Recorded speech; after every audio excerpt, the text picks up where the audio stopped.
Hi everyone, आज की video में देखेंगे आर्ट्स ऑफ टीचिंग का प्रैक्टिस सेट नंबर 2 जो आपके पेपर 1 हो चाहे पेपर 2 जो आपके एग्जाम क्वालिफाई करने के लिए सबसे ज़्यादा इम्पोर्टेंट है। इसके बिना आपका स्टेट क्वालिफाई करना काफ़ी मुश्किल है, क्योंकि आपका ऐसा सब्जेक्ट है आर्ट्स ऑफ टीचिंग जो आप 30 में से 25 प्लस नंबर ला सकते हो आसानी से। उसके लिए आपको जो मैं क्वेश्चन प्रैक्टिस सेट कराने वाला हूँ बस उतना आप कंप्लीट करते रहना, क्योंकि जो क्वेश्चन मैंने प्रैक्टिस सेट में शामिल किया है सारे क्वेश्चन आपके प्रीवियस ईयर और उसके पैटर्न पे मैंने क्वेश्चन को रेडी किया हुआ है। तो चलिए शुरू करते हैं आज का पहला क्वेश्चन। लेकिन उससे पहले अगर आप बीपीएससी नहीं स्टेट का एग्जाम तैयारी कर रहे हैं, इसके बाद आप बीपीएससी का तैयारी करिएगा। लेकिन स्टेट क्वालिफाई करने के लिए आपका अगर आर्ट्स ऑफ टीचिंग का फुल सेट लेना चाहते हो जिसके अंदर आपका all previous year question plus 1500 question का सेट आपको मिलेगा सिर्फ 301 रुपीज में आर्ट्स ऑफ टीचिंग का कंप्लीट। अगर आप चाहते हो 150 मार्क्स का कंप्लीट नोट्स जो भी आपका मेन सब्जेक्ट हो चाहे पेपर 1 चाहे पेपर 2 का, उसके साथ आपको आर्ट्स ऑफ टीचिंग का 50 मार्क्स का कंप्लीट नोट्स सब कुछ मिलेगा सिर्फ 500 में, जो आप इस नंबर पे कॉल व्हाट्सएप करके ले सकते हो। साथ में आपको प्रॉपर गाइड किया जाएगा कैसे एग्जाम पर तैयारी करनी है, क्या टॉपिक पे फोकस करना है, हर एक चीज़ आपको डिटेल में बताया जाएगा। तो चलिए शुरू करते हैं आज का पहला क्वेश्चन। पहला क्वेश्चन है which of the following is the highest level of teaching. निम्नलिखित में शिक्षण का उच्चतम स्तर कौन सा है? पहला ऑप्शन स्मृति स्तर, बोध स्तर, चिंतनशील स्तर या स्वायत्त स्तर।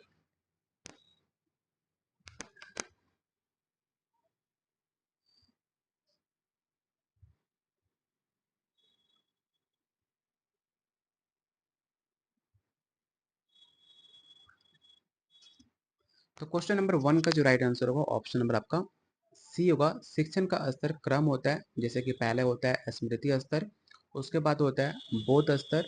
ठीक है, मैं यहाँ पर लिख देता हूँ जिससे आप नोट डाउन भी कर लेना। सबसे पहले होता है स्मृति स्तर, सेकंड होता है बोध स्तर, थर्ड होता है चिंतनशील स्तर। ठीक है, चिंतनशील जो स्तर होता है सबसे उच्च और जटिल स्तर माना जाता है, जहाँ पर समस्या जो छात्र होते हैं उसको समाधान करने और उसके आलोचनात्मक चिंतन करते हैं। तो क्वेश्चन नंबर 1 का जो राइट आंसर होगा ऑप्शन नंबर आपका सी होगा, reflective level. Question number second आपको बताना है कि the main objective of micro teaching to. सूक्ष्म शिक्षण का मुख्य उद्देश्य क्या है? माइक्रो टीचिंग से हर बार आपके पेपर में 2 से 3 क्वेश्चन सिर्फ माइक्रो टीचिंग से पूछा जाता है। तो क्वेश्चन 2 का राइट आंसर क्या होगा आपको बताना है इन ऑप्शन को देखने के बाद।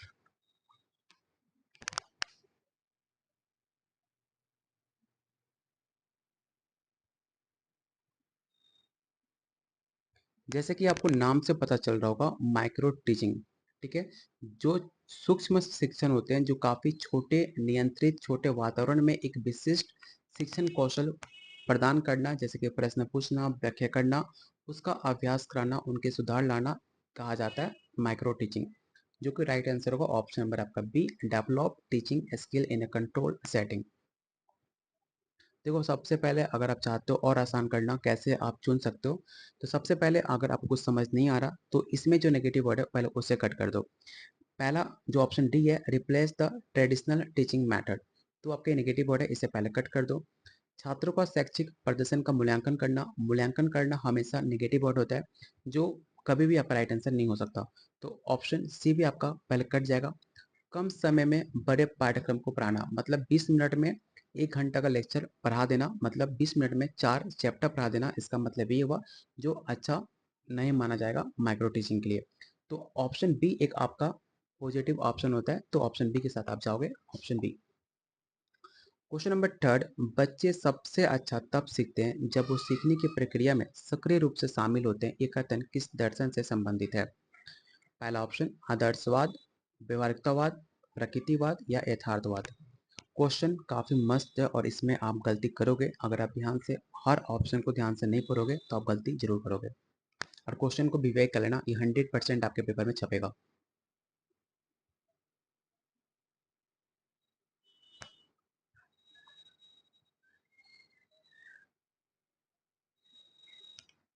तो क्वेश्चन नंबर थर्ड का जो राइट आंसर होगा ऑप्शन नंबर आपका बी होगा, व्यवहारिकतावाद। अगर आप आंसर सही दिए हो तो आपकी तैयारी काफ़ी अच्छी चल रही है, अगर आप गलत कर रहे हो तो आपको और ज़्यादा प्रैक्टिस करने की जरूरत है। एक और क्वेश्चन पूछा जाता है एग्जाम में कि व्यवहारिकतावाद का किस दर्शन के साथ जुड़ा हुआ है, किस दर्शन वैज्ञानिक हैं जिनके साथ इनका नाम जुड़ा हुआ है? तो याद रखिएगा जॉन ड्यू। जॉन ड्यू के साथ व्यवहारिकतावाद दर्शन जुड़ा हुआ है, जो कि अनुभव, प्रयोग और सक्रिय भागीदारी के माध्यम से सीखने पर काफी ज्यादा जोर देते हैं। तो ऑप्शन नंबर बी। कौन सी शिक्षण विधि मुख्य रूप से प्रश्नों की सुकरातीय पद्धति पर आधारित है? पहला ऑप्शन है व्याख्यान विधि, ह्यूरिस्टिक विधि, चर्चा विधि या प्रदर्शन विधि।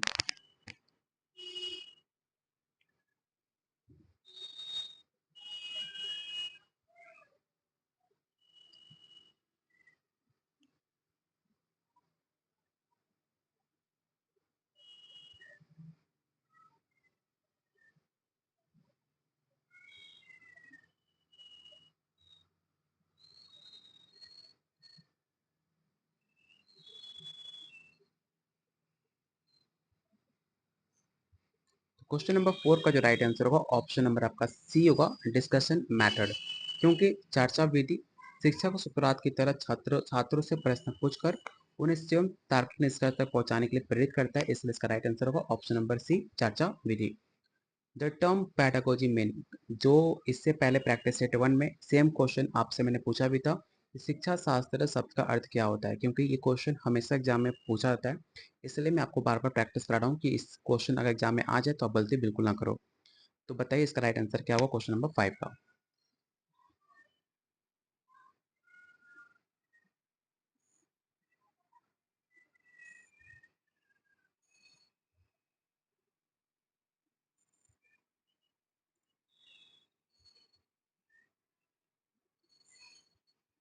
सबसे पहले आपको पता होना चाहिए कि पैडागोजी किस भाषा का शब्द है, तो याद रखिएगा ग्रीक शब्द आपका है। अगर एग्जाम में पूछ ले कि पैडागोजी कौन सा शब्द है, तो याद रखिएगा ग्रीक शब्द है। ठीक है, जिसका राइट आंसर होगा option number A, the art of teaching children. Question number 6, सीखने के संदर्भ में ऑपरेंट कंडीशनिंग की अवधारणा किसने प्रस्तावित की? पहला ऑप्शन है Ivan Pavlov, BF Skinner, Jean पियाजे या लेव वर्गेट्सकी। मैंने कई बार आपको बताया भी है ऑपरेंट कंडीशनिंग के बारे में। अगर आपसे एग्जाम में पूछ ले ऑपरेंट कंडीशनिंग, तो आंख बंद करके आंसर टेक आउट करना बीएफ स्किनर। अगर आपसे क्वेश्चन में पूछ ले कि रिफोर्समेंट का सिद्धांत किसने दिया, तो भी आप answer B F Skinner take out करोगे। अगर इस क्वेश्चन पूछ ले कि पॉजिटिव रिफोर्समेंट और नेगेटिव रिफोर्समेंट की अवधारणा किसने दी, तो भी आप बीएफ स्किनर टेक आउट करोगे। अगर ये क्वेश्चन पूछ ले कि बीएफ स्किनर ने या फिर ये पूछ ले कि चूहे और कबूतर पर किसने आपने प्रयोग किया था, तो भी आप B F Skinner tick out करोगे। ठीक है, तो बी एफ स्किनर से इतने सारे क्वेश्चन बन सकते हैं जो आपको याद होने चाहिए। बात की जाए यॉन पावलोव के बारे में, तो यॉन पावलोव कौन से सिद्धांत दिया था, तो याद रखिएगा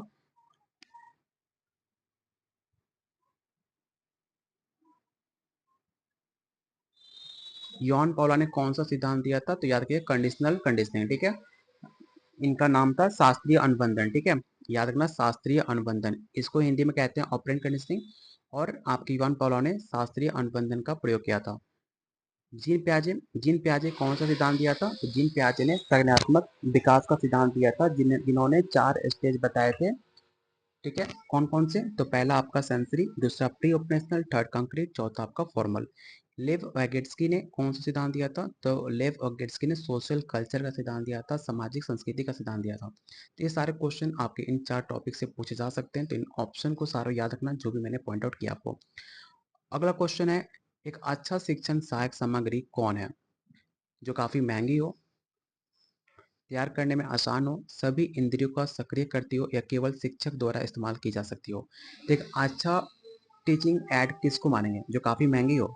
मान लो कि आपके पास पेन 500 रुपए का है, तो एक अच्छा टूल तो नहीं कहलाएगा, तो ऑप्शन बिल्कुल गलत है। तैयार करने में आसान हो, मतलब जो काफ़ी आसान जल्दी से बन जाए, मैं आपको दे दूँ 1+1 कितना हुआ, तो मैं अच्छा टीचर नहीं कहला सकता। सिर्फ 1+1 और एक अच्छा जल्दी से क्वेश्चन सॉल्व हो जाए, उससे आप बेटर नहीं कह सकते हो, तो सेकेंड ऑप्शन भी आपका गलत हो गया।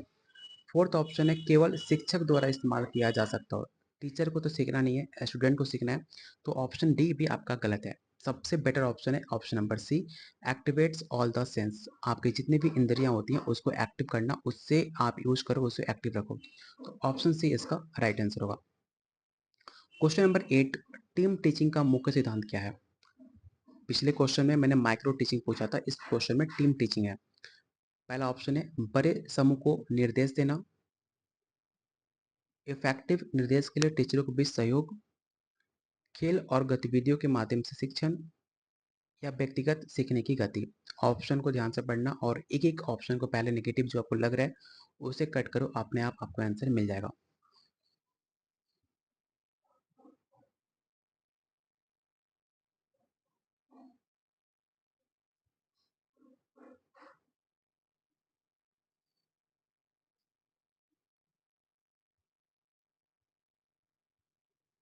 देखो सबसे पहले ऑप्शन एक पहले कट कर दो, लार्ज ग्रुप।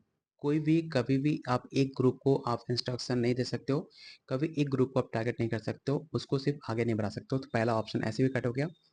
थर्ड ऑप्शन है जो, पहले थर्ड रहने दो, सेकंड ऑप्शन में जाते हैं। ऑप्शन डी पे, व्यक्तिगत सीखने की गति, मतलब पर्सनली किसी को सिखाना, नेगेटिव वर्ड है। आपको जो सिद्धांत ये कहता है कि सबको साथ लेकर चलना है, तो आप व्यक्तिगत सीखने की गति नहीं ले सकते हो। तो ए और डी ऑप्शन बिल्कुल कट हो गया। मैक्सिमम लोग का आंसर बी और सी आ रहा है। सी क्यों नहीं होगा? क्योंकि आपको खेल और गतिविधियों के माध्यम से शिक्षण, ऑप्शन सी ऐसा नहीं कि गलत है, सी हो सकता है, लेकिन आपको ऑप्शन बी भी दिखना होगा। Compare to C, B option काफ़ी बेटर है, क्योंकि इसमें कोलब्रेशन करने की बात की जा रही है, आपको एक साथ मिलकर काम करने की बात की जा रही है, इसलिए आपका ऑप्शन बी आपका राइट आंसर होगा। अकॉर्डिंग टू सी, ठीक है। सी आपका, बी अगर ऑप्शन नहीं होता तो सी आपका राइट आंसर होता, लेकिन बी आपका मेन राइट आंसर होगा, क्योंकि आपसे टीम टीचिंग के बारे में पूछी जा रही है, जो एक टीम होता है उसको लेकर। क्वेश्चन नंबर 9 आपको बताने की नैदानिक शिक्षण का उपयोग कब किया जाता है। मैंने प्रैक्टिस सेट 1 में इसके बारे में आपको डिटेल में बताया था, अगर आपने नहीं देखा है तो प्रैक्टिस सेट 1 जाकर जरूर देखना, आपको प्ले लिस्ट में मिल जाएगी आर्ट ऑफ टीचिंग के। इन ऑप्शन को पढ़िए और बताइए राइट आंसर क्या होगा।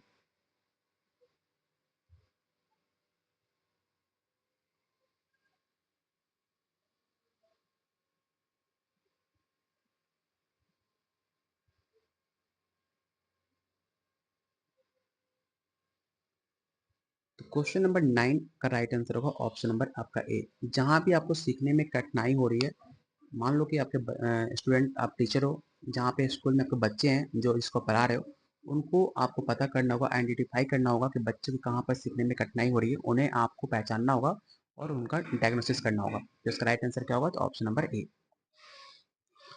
क्वेश्चन नंबर 10, कोलरबर्ग के सिद्धांत के अनुसार नैतिक विकास का फोकस किस पर होता है। अगर आपने कोलरबर्ग का सिद्धांत पढ़ा होगा तो आप आसानी से इसका आंसर बता पाओगे, नहीं भी पढ़ा होगा तो बेसिक सा क्वेश्चन है, आप आसानी से बता पाओगे।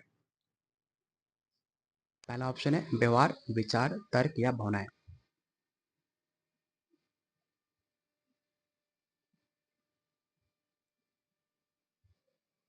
अगर आपको पता हो, क्वेश्चन भी देखोगे तो क्वेश्चन में लिखा हुआ है मोरल डेवलपमेंट, बात की जाती है कोहलरबर्ग के सिद्धांत में मोरल डेवलपमेंट के बारे में।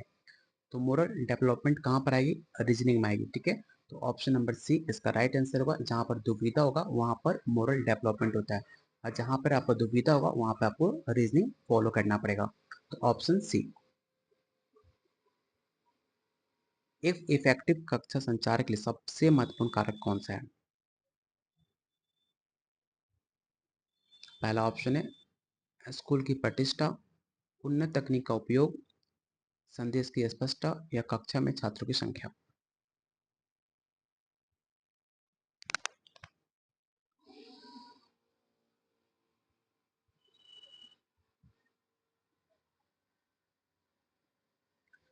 देखो पहला ऑप्शन है स्कूल की प्रतिष्ठा। स्कूल की प्रतिष्ठा से कभी भी इफेक्टिव क्लासरूम से मतलब नहीं होता है। ऑप्शन ए आपका गलत हो गया। The use of advance technology, कितना भी आप एडवांस टेक्नोलॉजी कर लो लेकिन उससे आपका इफेक्टिव क्लासरूम नहीं हो सकता है। तो ऑप्शन बी भी आपका गलत हो गया। The number of student in the class, अधिक नंबर बच्चे होने पर भी आपका इफेक्टिव नहीं होता। ऑप्शन सी भी आपका गलत है, सॉरी ऑप्शन डी भी गलत है। बात की जाए ऑप्शन नंबर सी का, तो संचार की सफलता इस बात पर निर्भर करती है कि जो संदेश होते हैं जो प्राप्त करता है उसके द्वारा कितनी स्पष्टता से समझा जाता है, चाहे आपका भाषा हो, चाहे आपका उच्चारण हो, चाहे आपकी संरचना की स्पष्टता हो, उससे आपका क्लासरूम जो होता है इफेक्टिव होता है। तो ऑप्शन सी इसका राइट आंसर होगा। क्वेश्चन नंबर 12, करके सीखना किस शिक्षण विधि का सिद्धांत है। सेम क्वेश्चन आपके प्रीवियस ईयर से लिया गया है। बात की जाए करके सीखना, लर्निंग बाई डूइंग। पहला ऑप्शन है प्रोजेक्ट बीडी, लेक्चर मेथड, स्टोरी टेलिंग या ऑब्जर्वेशन मेथड। तो काफ़ी आसान है, करके सीखना। आप कोई प्रोजेक्ट करते हो तो उसमें आप कुछ करते हो तो उसको कहते हैं प्रोजेक्ट विधि। लेकिन एक क्वेश्चन और बन सकता है कि प्रोजेक्ट विधि के जन्मदाता कौन है। तो याद रखिएगा, विलियम किलपैट्रिक, जिन्होंने इसको काफ़ी लोकप्रिय बनाया। इस सिद्धांत पर आधारित है कि छात्र एक एक्टिव सार्थक है। वास्तविक दुनिया के प्रोजेक्ट पर करके सीखना सबसे अच्छा माना जाता है। तो ऑप्शन नंबर ए इसका राइट आंसर होगा। व्याख्यान विधि कभी भी नेगेटिव होता है। कहानी सुनाने की विधि सही माने जा सकती है लेकिन कुछ हद तक। अवलोकन विधि ये भी ठीक है, जब आप छोटे स्टेज पे होते हो, जब आप बच्चे होते हो तो अवलोकन विधि भी काफ़ी इफेक्टिव होती है। क्वेश्चन नंबर 13 आपको बताना है कि बहुबुद्धिमत्ता का सिद्धांत किसने दिया है। The theory of multiple intelligence. पहला option Howard Gardner, John Dewey, Erik Erikson, Abraham Maslow. तो अब्राहम मैस्लो ने कौन सा सिद्धांत दिया था? औसकता का सिद्धांत। तो ऑप्शन डी तो बिल्कुल नहीं हो सकता। एरिक एरिक्सन ने कौन सा सिद्धांत दिया था? टू फैक्टर थ्योरी दिया था। ये भी आपका नहीं हो सकता। जॉन ड्यू कौन सा सिद्धांत दिया था? मैंने आपको क्वेश्चन 1 में बताया था। तो मुझे इसका आंसर आप मुझे कमेंट बॉक्स में बताओगे कि जॉन ड्यू ने कौन सा सिद्धांत दिया है। तो एक ही ऑप्शन बचता है, हावर्ड गार्डनर, जो कि बहुबुद्धि सिद्धांत दिया था, जिन्होंने अपने सिद्धांत में। अच्छा, एक क्वेश्चन और बन सकता है कि कब दिया था। तो डेट भी याद रखना, 1983 में।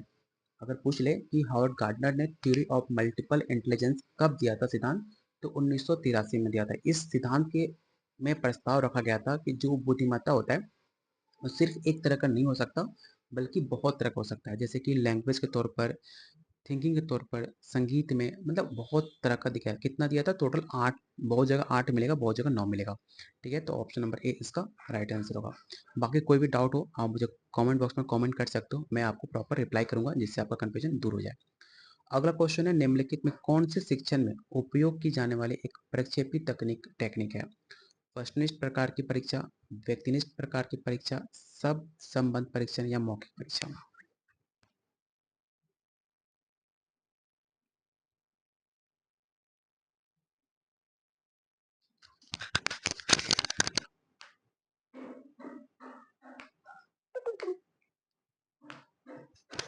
चलो, मेरा बैटरी भी लो हो रहा है, थोड़ा फास्ट करते हैं। ऑप्शन नंबर सी इसका राइट आंसर होगा।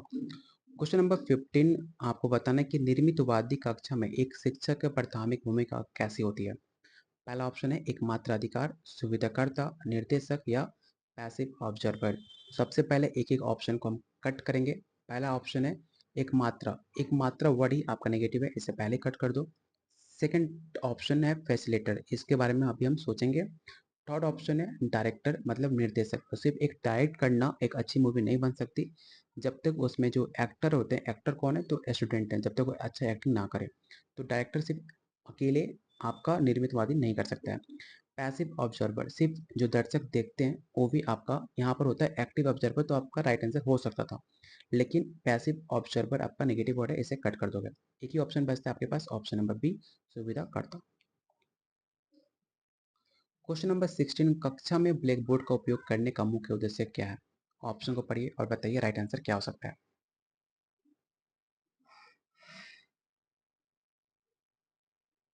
और अगर अभी तक आपने वीडियो को लाइक नहीं किया तो भाई मेरे वीडियो को लाइक जरूर करना, क्योंकि आपके लिए काफ़ी मेहनत की जा रही है।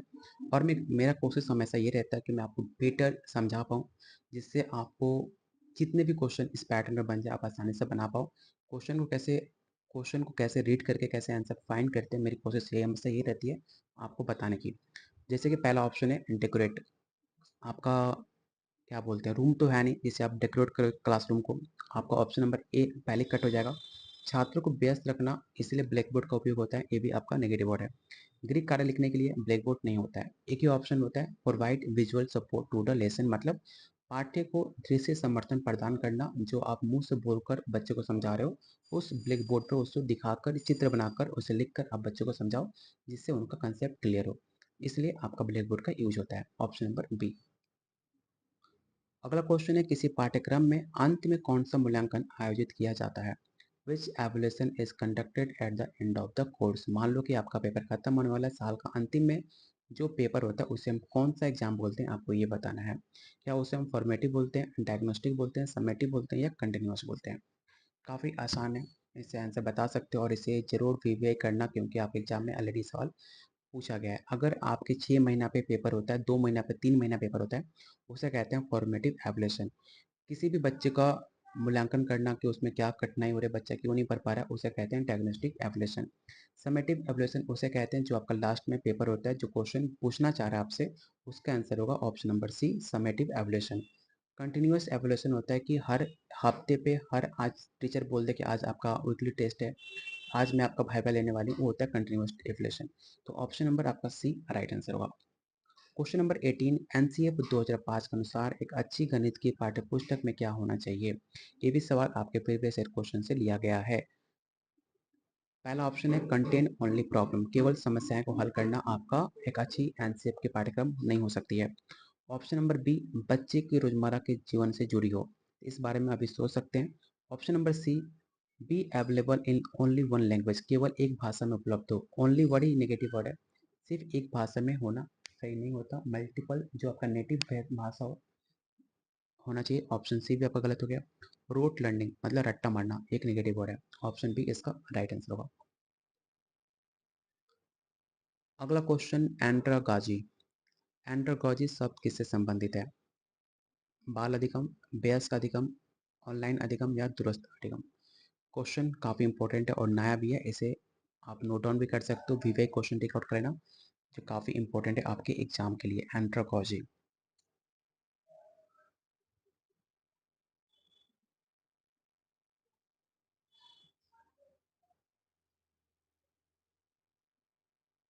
देखो बात की जाए एंटरलॉजी, तो एक शब्द जो है वो मैल्कम नोल्स के द्वारा इसे वयस्क शिक्षार्थी जो होते हैं, जैसे कि आप हुए, मैं हूँ, तो जो शब्द है वो मैल्कम नोल्स के द्वारा इसे दिया गया था। किसको दिया गया था? तो जो वयस्क शिक्षार्थी होते हैं जैसे कि आप और मैं, जिसे कला और विज्ञान का वर्णन करने के लिए प्रचलित किया गया था, जिसके सीखने की जरूरत और शैलियों से काफ़ी डिफरेंट होती है। तो इसे कहेंगे option number B, adult learning.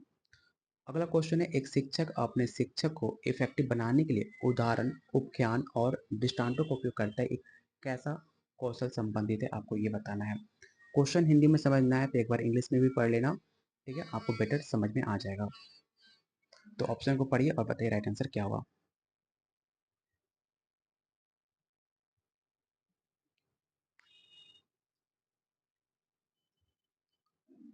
देखो रिफोर्समेंट आपका नेगेटिव वर्ड है, पहले कट कर दो, किसी भी चीज़ के लिए आप फोर्स नहीं कर सकते हो। व्याख्यान विधि बच्चों के लिए सही नहीं होता, आप जब हायर क्लास में जाओगे तो वहाँ पर सही माना जाता है। स्किल ऑफ स्टिमुलस वेरिएशन, कुछ हद तक इसे सही मान सकते हैं। ऑप्शन डी है उदाहरण सहित आपको एग्जाम्पल देना और समझाना, जो सबसे बेटर ऑप्शन है ऑप्शन नंबर डी। तो ऑप्शन डी आपका राइट आंसर होगा। क्वेश्चन नंबर 21, आधुनिक मूल्यांकन प्रणाली का जनक किसे कहा जाता है? मतलब मॉडर्न एवोल्यूशन सिस्टम के फादर किसे कहा जाता है? Benjamin Bloom, Robert Stake, Ralph Tyler, John Dewey? ये भी सवाल काफ़ी इंपॉर्टेंट है, इसे भी आप याद जरूर रखना। मॉडर्न एवोल्यूशन सिस्टम, ये क्वेश्चन काफ़ी नया है और एग्जाम में पूछा गया था, आपके पेपर में किसी और एग्जाम में, जो काफ़ी इंपॉर्टेंट है। तो याद रखना, father of modern evolution system कहा जाता है रॉल्फ टायलर को, जिसने अक्सर शिक्षा मूल्यांकन उनके व्यवस्थित उद्देश्य आधारित दृष्टिकोण के लिए आधुनिक मूल्यांकन का जनक माना जाता है। तो ऑप्शन नंबर सी इसका राइट आंसर होगा, टाइलर, याद रखना, काफी इंपॉर्टेंट है। अगला क्वेश्चन है, एक सामूहिक शिक्षा की मुख्य विशेषता क्या है?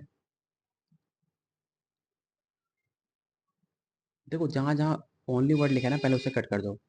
दो ऑप्शन है, दो पहले कट हो गए, आपके पास दो ऑप्शन बचते हैं। ऑप्शन को ध्यान से पढ़ो और दो ऑप्शन में से क्या राइट आंसर होगा आपको ये बताओ।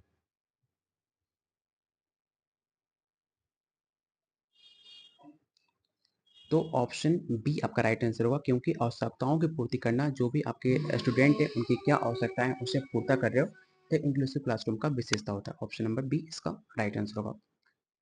सूक्ष्म शिक्षण की चक्र में पहला कदम क्या है? माइक्रो टीचिंग का पहला स्टेप क्या है, आपको ये बताना है। फीडबैक, रीटीच, प्लान या टीच?